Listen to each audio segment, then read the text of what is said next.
राम का राज्याभिषेक। राम रावण युद्ध की समाप्ति के बाद सीता से भेंट हो गई। विभीषण लंका के राजा बने। विभीषण चाहते थे कि राम कुछ दिन लंका में रुक जाए। नई लंका में, अर्थात रावण के अंत होने के बाद रावण की जो शासन व्यवस्था है, जो वहाँ एक जड़ता आ गई थी समाज में, अभी भय था समाज में, वो सब दूर हो जाएगा। एक नए बदलाव के लिए तैयार थी लंका। इसलिए विभीषण चाहते थे कि अगर राम का सानिध्य प्राप्त होगा तो उन्हें रीति नीति सीखने का अवसर भी मिलेगा। राम जी से आग्रह किया कि आपने लंका को देखा भी नहीं है, आप इस नगरी की शोभा को भी देखिए। लेकिन राम ने साफ मना कर दिया कि यह संभव नहीं है मित्र। वनवास के 14 वर्ष पूरे हो गए हैं। मैं तत्काल अयोध्या लौटना चाहता हूँ। भरत मेरी प्रतीक्षा कर रहे होंगे और यदि जाने में विलंब हुआ तो वो प्राण त्याग देंगे। उन्होंने प्रतिज्ञा की है और मैं उनकी प्रतिज्ञा से बंधा हूँ कि 14 वर्ष बाद वो लौटकर अवश्य आएंगे। विभीषण राम से अलग नहीं होना चाहते थे। उन्होंने अनुरोध अस्वीकार कर दिया। वे निराश नहीं थे। इस बार उन्होंने एक नया प्रस्ताव रखा। विभीषण ने, क्या? मेरी इच्छा है कि मैं आपके राज्याभिषेक में उपस्थित रहूं, अयोध्या में। मुझे अपने साथ चलने की अनुमति दें। राम ने उनका यह आग्रह स्वीकार कर लिया और कहा कि आप मेरे लिए यात्रा की व्यवस्था कर दें। राम ने विभीषण की विनती मान ली तो सुग्रीव और हनुमान आगे आए। राम ने उन्हें भी अयोध्या आमंत्रित किया। विभीषण ने पुष्पक विमान उन्हें ले जाने के लिए तैयार किया। यह वही पुष्पक विमान है जो देवताओं के कोषागार के अध्यक्ष कुबेर का था, जिसे रावण ने छीन लिया था। वैसे आप अगर जानते हो तो रावण और कुबेर दोनों एक ही पिता की संतान थे। विश्रवा ऋषि की संतान थे रावण भी और कुबेर भी। कुबेर देवता हैं, देव समाज में थे, और रावण राक्षस समाज में। माताएं अलग अलग हैं। और विश्रवा पुलस्त मुनि के पुत्र हैं, यानी रावण भी पुलस्त ऋषि का वंशज है, पुलस्त ऋषि का पौत्र है। तो उसी पुष्पक विमान को विभीषण ने यानी लंका के नए महाराज ने ले जाने के लिए आदेश किया। विमान में संपूर्ण सेना के साथ सभी लोग सवार हुए। विमान लंका से उड़ चला और उसने उत्तर की दिशा पकड़ी। अयोध्या नगरी जिस तरफ थी, राम सीता के साथ बैठे थे। मार्ग में पड़ने वाले प्रमुख स्थान बताते जा रहे थे।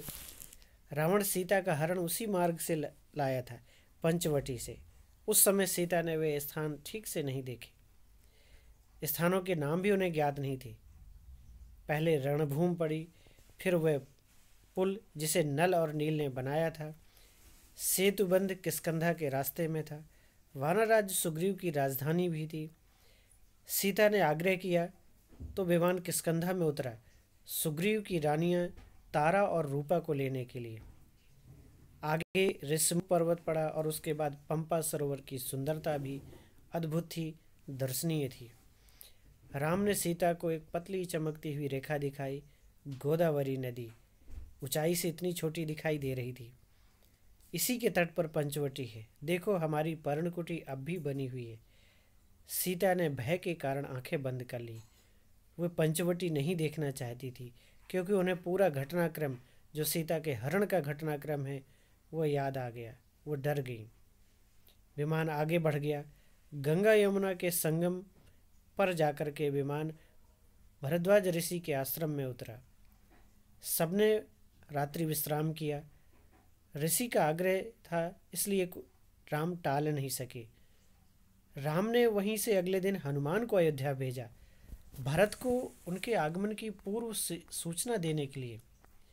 राम सीधे अयोध्या नहीं जाना चाहते थे। उनके मन में एक प्रश्न था कि कहीं ऐसा ना हो कि 14 वर्ष की अवधि में भरत के मन में सत्ता के प्रति मोह आ गया हो। वे सत्ता में बने रहना चाहते हों, तो राम के हृदय में अब भी त्याग का भाव था। वे बलपूर्वक अपना राज्य वापस नहीं पाना चाहते थे, लेकिन उधर वचनबद्ध थे भरत से कि वो 14 वर्ष बाद वापस लौटेंगे। इसलिए वे अनुमान लगाना चाहते थे, वे जानना चाहते थे कि भरत के मन में क्या है। हनुमान को अयोध्या भेजते हुए उन्होंने यही प्रश्न रखा कि आप भरत को ये सूचना दीजिए और ध्यान से देखिएगा कि यह समाचार उनके चेहरे पर किस तरह का भाव लेकर आता है। यदि अगर भरत राजकाज संभालना चाहते हैं तो मुझे इसमें कोई आपत्ति नहीं होगी। हनुमान पवन वेग से आगे बढ़े और मार्ग में निषाद राज घुस से भेंट की, उनसे अयोध्या का हाल जाना। वहाँ से वो नंदीग्राम पहुँचे। नंदीग्राम वह जगह है जहाँ 14 वर्ष अयोध्या शहर से बाहर रहते हुए उस गांव में भरत ने शासन संभाला था, भरत ने शासन चलाया। भरत भी राम की तरह एक पर्णकुटी में ही निवास कर रहे थे, वे भी वनवासी जीवन जी रहे थे, लेकिन उनके ऊपर, भरत के ऊपर अयोध्या के राजकाज का भी उत्तरदायित्व था, जिसका निर्वाह वो नंदीग्राम से ही कर रहे थे। श्री राम के वनवास की अवधि पूर्ण हो गई है, ऐसा समाचार हनुमान जी ने दिया। वे प्रयाग आप पहुंच चुके हैं, मैं उन्हीं की आज्ञा से आपके पास आए हूँ। भरत की प्रसन्नता का ठिकाना न रहा, आंखों में खुशी के आंसू थे। वे बार बार हनुमान को धन्यवाद दे रहे थे यह शुभ सूचना पहुंचाने के लिए। उनके चेहरे पर सिर्फ एक ही भाव था, प्रसन्नता का भाव। हनुमान उनसे विदा लेकर आश्रम लौट आए राम के पास। अगली सुबह प्रयाग से श्रृंगवेरपुर होते हुए राम का विमान कुछ ही देर में सरयू नदी के तट पर, यानी अयोध्या के समीप जो बहने वाली नदी है उसके तट पर पहुंच गया। अयोध्या नगरी के भवनों के शिखर दिखाई देने लगे। सबने अयोध्या को प्रणाम किया। उधर भरत से सूचना पाकर अयोध्या में उत्सव की तैयारियां होने लगी। नगर को सजाया गया, दीप प्रज्वलित किए गए। इसी अवसर पर दीपावली मनाई जाती है। ऐसा माना जाता है कि राम रावण से विजय प्राप्त करके इसी दिन अयोध्या लौटे और उनके आगमन की खुशी में दीप प्रज्वलित किए गए और तब से दीपावली मनाने की परंपरा चल रही है, ऐसा माना जाता है। शत्रुघ्न राज्याभिषेक की व्यवस्था में लग गए थे। महल से तीनों रानियां नंदीग्राम के लिए निकल पड़ी। कौशल्या सबसे आगे थी। उन्हें पता था कि राम पहले भरत से भेंट करेंगे। भरत के प्रति प्रेम को वो जानते थी। राम का विमान नंदीग्राम उतरा, उनका भव्य स्वागत हुआ।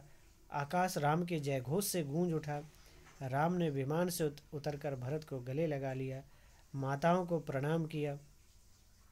भरत ने उनकी खड़ाऊं लाकर उनके पैरों में पहना दी, उन्हीं खड़ाऊं को जिन्हें चित्रकूट से वे लेकर के आए थे और 14 वर्ष तक उन्होंने राज सिंहासन पर रखकर राजकाज चलाया था।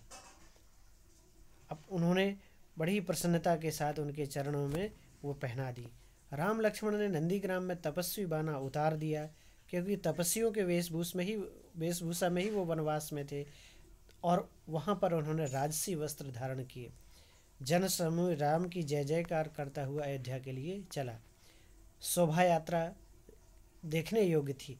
नंदीग्राम से चलने के पूर्व राम ने पुष्पक विमान को आदेश दिया अपने मालिक यानी अपने पूर्व स्वामी या मुख्य स्वामी कुबेर के पास लौटने के लिए। वह विमान क्योंकि कुबेर का ही था जिसे रावण ने छीन लिया था। सजी धजी अयोध्या नगरी राम के दर्शन पर आह्लादित थी। नगरवासी प्रसन्न थे, उन्हें उनके राम वापस मिल गए थे। माताएं प्रसन्न थी, उनका पुत्र लौट आया था। सभी मुनिगण खुश थे, क्योंकि राम ने उनकी शिक्षाओं का मान रखा, मर्यादा का पालन किया, पिता की आज्ञा का पालन किया और सभी भाइयों में प्रेम को बरकरार रखा। भारत ने अयोध्या का राज्य राम को नंदीग्राम में ही लौटा दिया था, खड़ाऊं पहना करके। राजमहल पहुंचे तो मुनि वशिष्ठ ने कहा, कल सुबह राम का राज्याभिषेक होगा। इसकी तैयारी शत्रुघ्न ने पहले ही कर दी थी। शत्रुघ्न लक्ष्मण के भाई थे, यानी थे सभी के भाई, लेकिन लक्ष्मण की माता सुमित्रा से उत्पन्न हुए थे। इसकी तैयारी शत्रुघ्न ने कर दी थी। पूरा नगर सजाया गया था, दीपों से जगमगा रहा था चारों तरफ। अगले दिन मुनि वशिष्ठ ने राम का राजतिलक किया। राम और सीता सोने के स्वर्ण जटित जटित सिंहासन पर बैठे। लक्ष्मण, भरत और शत्रुघ्न उनके पास खड़े थे। हनुमान नीचे बैठ गए। माताओं ने आरती उतारी। मंगलाचार हुआ, यानी शुभ और मंगल के गीत गाए गए। राम जी ने सीता जी को एक बहुमूल्य हार भेंट किया। प्रजाजनों को भी उपहार प्रदान किए गए। सीता जी ने अपने गले का वह हार उतार करके हनुमान जी को दे दिया, उनकी सेवाओं के लिए, उनकी भक्ति के लिए और उनके पराक्रम के लिए। क्योंकि राम की सेना में सबसे पहले वही थे जिन्होंने उनकी खोज ली थी, उनका संदेश उनके पति श्री राम तक पहुंचाया था, उनसे भेंट की थी। इसलिए वो उनको बहुत अधिक प्रिय थे, उनके सेवा भाव भक्ति भाव से। कुछ दिनों में सारे अतिथि एक एक कर चले गए। विभीषण लंका लौट गए। सुग्रीव ने किष्किंधा की ओर प्रयाण किए, वहाँ उन्हें राज्य संभालना था। ऋषि मुनि भी अपने अपने आश्रम की ओर विदा हो गए। हनुमान कहीं नहीं गए, वे राम जी के दरबार में ही रहे। उन्होंने विनती की कि अब वो उनसे अलग नहीं होना चाहते, उनकी सेवा में रहना चाहते हैं और उन्हें अपने पास ही रहने की अनुमति दे। माता सीता से आग्रह किया और उनके निवेदन को स्वीकार कर लिया गया। राम ने लंबे समय तक अयोध्या पर राज किया। उनके राज में किसी को कष्ट नहीं था, सब सुखी थे, भेदभाव नहीं था। खेत हरे भरे थे, पेड़ फलों से लदे हुए। राम न्यायप्रिय थे, गुणों के सागर। उनका राज्य राम राज्य कहलाता है। आज तक भी स्मृतियों में राम राज्य की परिकल्पना शेष है। हर समय का समाज चाहता है कि उनका समाज राम राज्य जैसा हो। राम राज बैठे त्रिलोका, हर्षित भय गए सब शोका। संपूर्ण शोक और दुख समाप्त हो गए जब राम राज्य सिंहासन पर बैठे। आपने अनेक वीडियो मैंने बनाई हैं संपूर्ण बाल राम कथा की पहले अध्याय से लेकर और राम के राज्याभिषेक तक। आप क्रमवार सुन सकते हैं। अवश्य ही कुछ न कुछ आपको लाभ होगा। धन्यवाद।